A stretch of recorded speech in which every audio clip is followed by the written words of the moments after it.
नमस्कार दोस्तों, मेरा नाम है अर्पित और आज के इस वीडियो के अंदर मैं आपको बताने वाला हूं कि आपकी टर्म वन की स्ट्रेटजी क्या रहना चाहिए और क्या एक बेस्ट पॉसिबल टाइम टेबल होगा जिसकी मदद से आप नवंबर तक अपना इंग्लिश का कोर्स एकदम बहुत ही अच्छे तरीके से कंप्लीट कर चुके होंगे और क्या क्या ऐसी चीज़ें जिसको आपको यहाँ पर अपनाना होगा जिससे आप टर्म वन के अंदर 50 में से 50 अपने इंग्लिश सब्जेक्ट के अंदर स्कोर करने वाले हैं। तो दोस्तों आप देखते रहिए इस वीडियो को।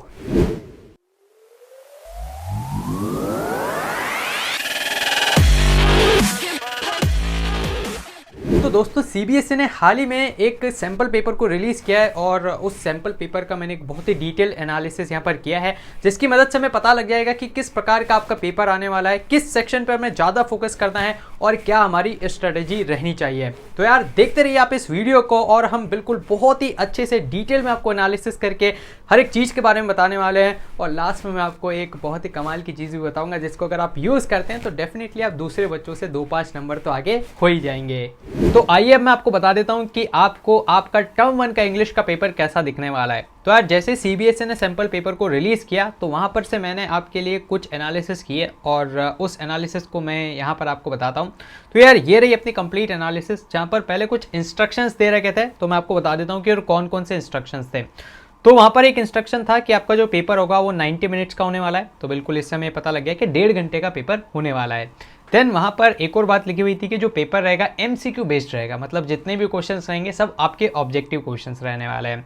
और सीबीएसई ने पहले अपने एक नोटिफिकेशंस में ये भी बताया था कि जो आपका पेपर रहेगा वो ओएमआर बेस्ड रहेगा, मतलब जो आपका गोले गोले भरने वाला पेपर है वो वाला पेपर रहने वाला है। आगे की वीडियोस में मैं आपको बताऊंगा कि किस प्रकार से आपको ओएमआर भरनी है, क्या गलतियां आपको नहीं करनी है। ठीक है, मैंने भी बहुत सारे पेपर दिए ओएमआर पे और कुछ गलतियां मैंने अपनी ज़िंदगी में की है, तो मैं आपको बताऊंगा कि कैसे कम से कम वो गलतियाँ तो न करें और भी कोई कॉमन गलतियाँ होंगी तो वो भी मैं आपको बता दूंगा।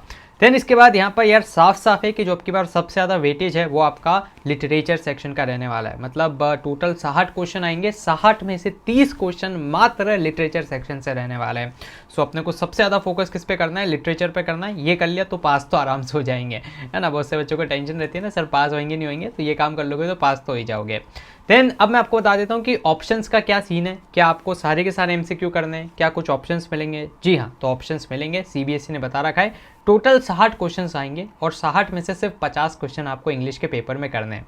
क्या सर आप कोई से 50 क्वेश्चन कर सकते हैं? नहीं, कोई से 50 नहीं कर सकते हो। हर एक सेक्शन में आपको ऑप्शंस मिलेंगे। फॉर एग्जांपल जैसे मैंने रीडिंग सेक्शन को देखा जो कि आपका अनसीन पैसेज वाला सेक्शन रहता है, तो वहाँ पर टोटल 18 क्वेश्चंस आएंगे। बहुत ही एक बड़ा चंक ऑफ मार्क्स इसको अलोकेट किया गया है बच्चों। 18 क्वेश्चंस आएंगे और इन 18 क्वेश्चंस के अंदर से आपको 14 क्वेश्चंस को अटेम्प्ट करना होगा। इसमें भी फिर इंटरनल चॉइसेस रहेगी कि फर्स्ट में कितने चॉइसेस, सेकंड में। लेकिन हाँ, अगर अपन पूरे अगर सेक्शन को एनालिसिस करें तो 18 क्वेश्चंस आएंगे, 18 में से 14 क्वेश्चंस को आपको यहाँ पर आंसर करना होगा। देन इसके बाद यहाँ पर आ जाता है आपका राइटिंग सेक्शन, और राइटिंग सेक्शन के अंदर आपके पास क्या है, नोटिस, एडवर्टीजमेंट, लेटर, आर्टिकल। तो ये चारों चीज़ें, और इनसे यार एक बहुत ही कमाल की बात यहाँ पर देखने को मिली कि कोई चॉइस नहीं दी गई है यहाँ पर। मतलब ऑप्शन दे रखे हैं कि 12 में से 10 क्वेश्चन करने, लेकिन जैसे पहला होता था ना कि या तो आर्टिकल या फिर रिपोर्ट में से एक कुछ आप कर लो, नोटिस एडवर्टीजमेंट्स में से एक कुछ कर लो। भाई साहब अब की बार ऐसा नहीं है, सारे के सारे क्वेश्चन नोटिस के और फिर आगे सारे के सारे क्वेश्चन आर्टिकल के। सिर्फ 2 तरह के क्वेश्चंस दिए हैं। इसका मतलब ये है कि आपको चारों चीज़ों को बहुत ही अच्छे से पढ़ के जाना है, किसी भी चीज़ को छोड़ना आप अफोर्ड नहीं कर सकते। हालांकि मैं आपको बताऊंगा बेस्ट पॉसिबल स्ट्रेटेजी जिसके माध्यम से आप मैक्सिमम मार्क्स को तो गेन कर ही पाओगे। देन बढ़ते हैं हम आगे। तो यहाँ पर आपको राइटिंग सेक्शन में 12 में से 10 क्वेश्चंस को डील करना है। इंटरनल चॉइसेस यहाँ पर भी रहने वाली है। देन उसके बाद आ जाता है अपना लिटरेचर सेक्शन जो कि one of the most important section है, और यहाँ पर से अपने को 30 में से 26 क्वेश्चन को अटेम्प्ट करना है, जिसके अंदर फ्लेमिंगो और वेस्टास दोनों किताबें आ जाती है। और यार बच्चा पार्टी ये सबसे बड़ा यहाँ पर मार्क्स कैरी करता है, और इसके जो क्वेश्चन है ना बहुत ही खतरनाक क्वेश्चन है। कुछ क्वेश्चन तो वेन डायग्राम से सॉल्व हो रहे हैं। आप यार आश्चर्यचकित हो रहे होंगे, सर ये वेन डायग्राम तो मैथ्स का कंसेप्ट था, यहाँ पर कैसे वेन डायग्राम अप्लाई हो रहा है? अरे भाई साहब वेन डायग्राम से क्वेश्चन सॉल्व कर रहे हैं और मैं आपको करके बताऊंगा। चलो बढ़ते हैं फिर हम आगे। और ये तो अपना मोटा मोटा ओवरव्यू है कि आप जब पेपर देखोगे आपके हाथ में वो पन्ने आएंगे, है ना, कागज के। सो उन पन्नों में क्या रहेगा, उन पन्नों में 60 क्वेश्चन रहेंगे। 60 में से 50 क्वेश्चन आपको डील करने हैं। सर 50 क्वेश्चन मतलब 50 मार्क्स, क्या ऐसा है? और 10 अपने प्रैक्टिकल के, तो टोटल तो सर ये 60 मार्क्स हो गए। तो बच्चों इसमें सीबीएसई ने गेम खेला है कि यहाँ पर 50 क्वेश्चन, हर एक question equal marks weightage carry करेगा और हर एक क्वेश्चन कितने का रहेगा, 0.8 मार्क्स का। तो जब आप 50 को 0.8 से मल्टीप्लाई करोगे आंसर आ जाएगा 40। ठीक है, तो मैक्सिमम मार्क्स है 40, तो मार्क्स तो 40 हैं लेकिन 50 क्वेश्चन अपने को करने हैं, हर एक क्वेश्चन 0.8 का रहेगा। जबकि फिजिकल में 15 मार्क का प्रैक्टिकल रहता है तो हर एक क्वेश्चन 0.7 का रहेगा। उम्मीद है यहाँ तक चीज़ें आपको क्लियर हो गई होगी। तो अब घबरा मत जाना, जैसे अगर आप टर्म 1 का पेपर देखो, अरे सर 50 कैसे, अरे सर 60 क्वेश्चन आ गए, हम तो 40 सोच के गए थे, है ना। तो 50 क्वेश्चन आपको उसमें से डील करने हैं, 60 आएंगे, 10 ऑप्शनल रहेंगे। बढ़ते हैं अब आगे, आपको सिलेबस के दर्शन करा देते हैं, प्रणाम, माथा टेक के चलते हैं आगे। तो यार यहाँ पर क्या है, टर्म 1 के अंदर सिलेबस ये है कि देखो रीडिंग कॉम्प्रिहेंशन, जैसा इसने बोला है 14 मार्क्स अपने को यहाँ पर से डील करने, 2 पैसे जाएंगे, 8 + 6, ठीक। सो टोटल क्वेश्चन कितने आ रहे हैं यहाँ पर, पेपर के अंदर 18 क्वेश्चन आएंगे, कोई भी 14 क्वेश्चन आपको करेंगे, मैक्सिमम मार्क्स यहाँ पर से 14 अलॉट होने वाले हैं। फिर इसके बाद राइटिंग स्किल्स का जो है यहाँ पर 5 + 3 8 मार्क्स है, ठीक है। लेकिन अपनों ने क्या देखा, सैंपल पेपर में इन्होंने 10 मार्क्स के क्वेश्चन यहाँ पर से दिए हैं, ठीक है। 12 क्वेश्चन दिए और 10 मार्क्स का यहाँ पर इन्होंने काम कर दिया है, ठीक है। तो इसके अंदर से अपना वेटेज थोड़ा सा गड़बड़ा है, मतलब यहाँ पर जो वेटेज दे रखा है उसमें थोड़ा सा ऊपर नीचे सीबीएसई कर सकती है, ये उनके हाथ में, ठीक। जैसा हमने सिंपल पेपर का एनालिसिस किया है उससे तो यही यहाँ पर साबित होता है। और इंटरनल चॉइसेस इसके अंदर कुछ भी नहीं है, मतलब अपने को नोटिस भी पढ़ के जाना है, एडवर्टीजमेंट भी पढ़ना है, लेटर भी पढ़ना है, आर्टिकल भी पढ़ना है, किसी से भी 5 या 7 क्वेश्चन आ सकते हैं। देन उसके बाद बढ़ते हैं हम आगे, तो अपने पास यहाँ पर दे रखा है कि 18 मार्क्स के अपने पास क्या, फ्लेमिंगो प्लस विस्टास मतलब लिटरेचर 18 क्वेश्चन की आने वाली है। हालांकि नहीं यार, मार्क्स तो यहाँ पर कम ही हो रहे हैं, ठीक है। मार्क्स यहाँ पर सिंस अपने को देखो फर्स्ट वाले में कितने क्वेश्चंस डील करने, 14 क्वेश्चंस डील करने, तो 14 × 0.8, तो मार्क्स और कम हो जाएंगे। यहाँ पर अपने पास क्या है, 10 × 0.8, तो मार्क्स तो 8 ही हो गए। सॉरी वो थोड़ा सा एनालिसिस गलत डायरेक्शन में चल गया था अपना, है ना। तो फिर भी थोड़ा सा तो दिक्कत आ ही रही है, ऊपर नीचे तो हुआ है, लेकिन हाँ ये तो 8 मार्क्स का ही है, इसमें 14 से थोड़े से कम मार्क्स अपने को देखने को मिल रहे हैं, क्योंकि 14 तो हमें क्वेश्चन ही सॉल्व करने हैं।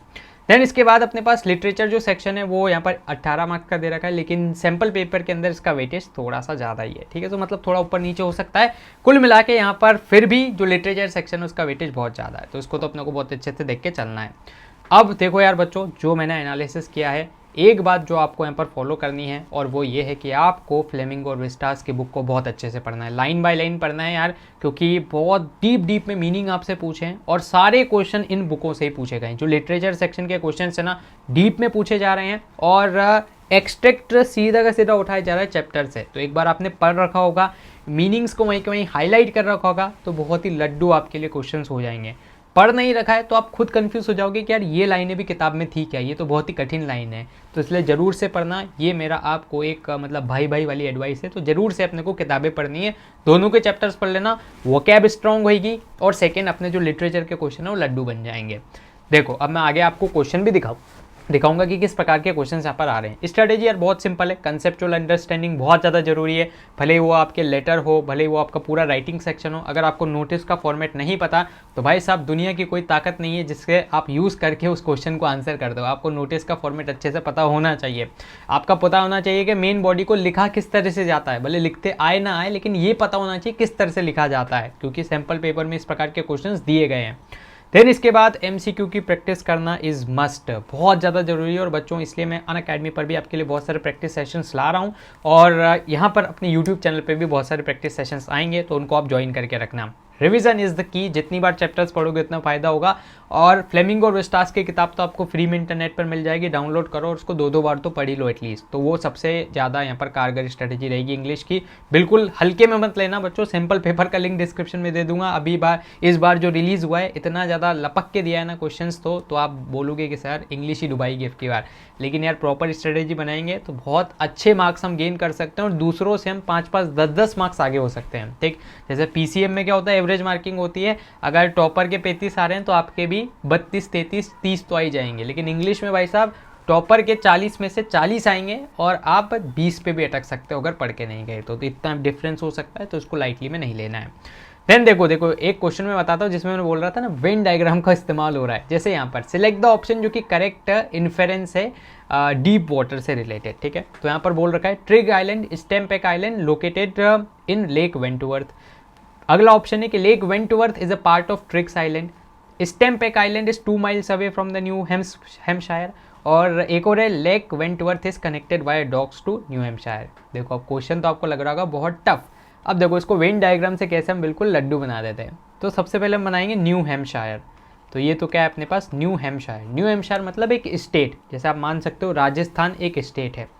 इसके अंदर क्या है, एक लेक है। फॉर एग्जाम्पल राजस्थान के अंदर क्या है, एक सांभर लेक है ना। तो इसी तरह से मानो कि इसके अंदर एक है लेक वेंटवर्थ। अब लेक वेंटवर्थ के अंदर क्या होता है, 2 आइलैंड है। एक है अपने पास स्टैम्प एक्ट आइलैंड और एक और आइलैंड कौन सा है, ट्रिक्स आइलैंड। अब इस चैप्टर में क्या होता है, जो राइटर है वो कहाँ से छलांग मारता है, ट्रिक्स आइलैंड पर एक डॉक बना हुआ है। डॉक मतलब जहाँ पर शिप्स पार होते हैं।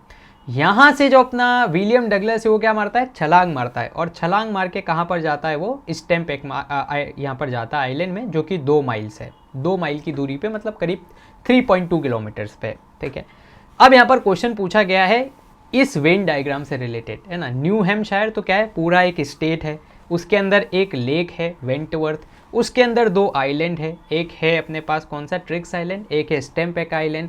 2 माइल से वो तैरता है डॉक से छलांग लगा के। देखो अब इस डायग्राम के बेसिस पर अगर हम इस क्वेश्चन को डील करेंगे, Tricks Island and Stamp Act Island are both located in Lake Wentworth. देखो इसके अंदर Tricks Island, Stamp Island both located in Lake Wentworth. बिल्कुल सही यहाँ पर जम रहा है ये वाला वाक्य, तो अपना आंसर क्या हो जाएगा, ऑप्शन ए।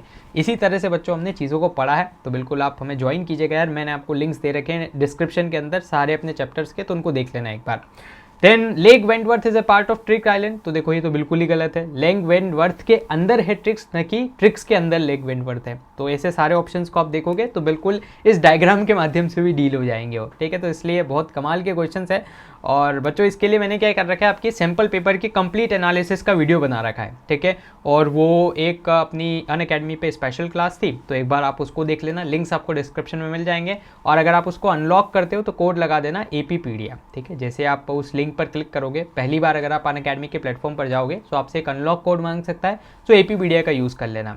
और बच्चों एक और आपके लिए कमाल की बात है कि मैं आपके लिए फिजिकल एजुकेशन की सैम्पल पेपर की एनालिसिस ला रहा हूँ, जिसमें अपन डीप में एनालिसिस करेंगे, सारे क्वेश्चंस का मैं आपको सॉल्यूशन बताऊंगा। ठीक है, वैसे तो आपको मार्किंग इसके मिल जाते हैं, लेकिन उसमें सिर्फ ऑप्शन दिए हुए रहता है। मैं आपको डिटेल सॉल्यूशन बताऊंगा कि क्या क्या स्ट्रेटेजी आपकी रहनी चाहिए, किस तरह से बेस्ट पॉसिबल वे में। भाई साहब वहाँ तो अपन 50 लाएंगे, तो बिल्कुल उसको देख लेना।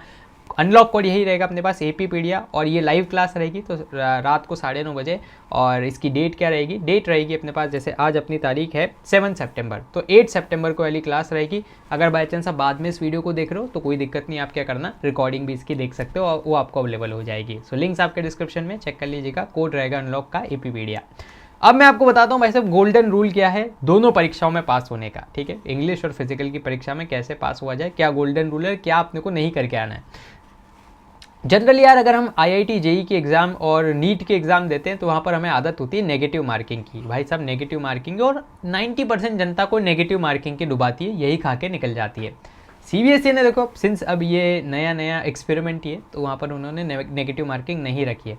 इसका मतलब ये है कि अगर कोई क्वेश्चन आपको नहीं आता है तो भाई साहब उसको खाली छोड़ के तो आना ही नहीं है किसी भी हालत में, पहली फुर्सत के अंदर उसको भर के आना है। भले तुक्का लगाओ कुछ लगाओ, तो तुक्का नंबर जिंदाबाद रहेगा, तुक्का पार्टी जिंदाबाद। ठीक है, तो अपने को उसको आंसर जरूर से भर के आना ही आना है। सो आपको ये बिल्कुल गलती नहीं करनी है कि जैसे 50 क्वेश्चन अटैम्प्ट करने थे, 50 में से आपको 30 ही आए तो 20 आप अटैम्प्ट करके ही नहीं आए, है ना। वैसे तो कोई ऐसा करेगा नहीं, लेकिन फिर भी गलती से अगर ये ख्याल आ रहा हो दिमाग में तो निकाल देना, 50 के 50 ही करके आना है।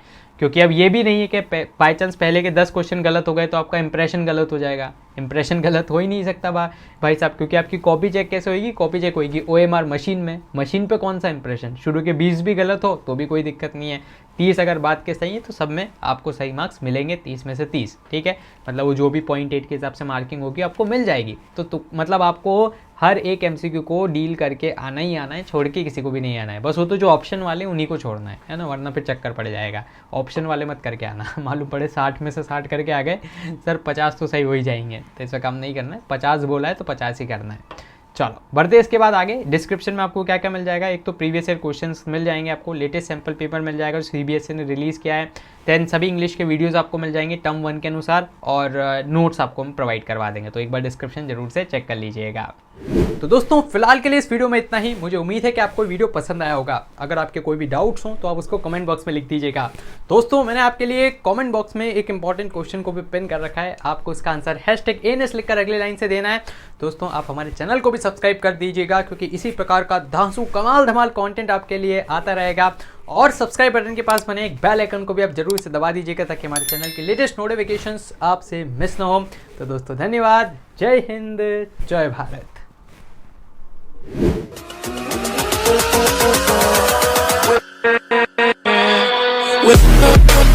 crazy.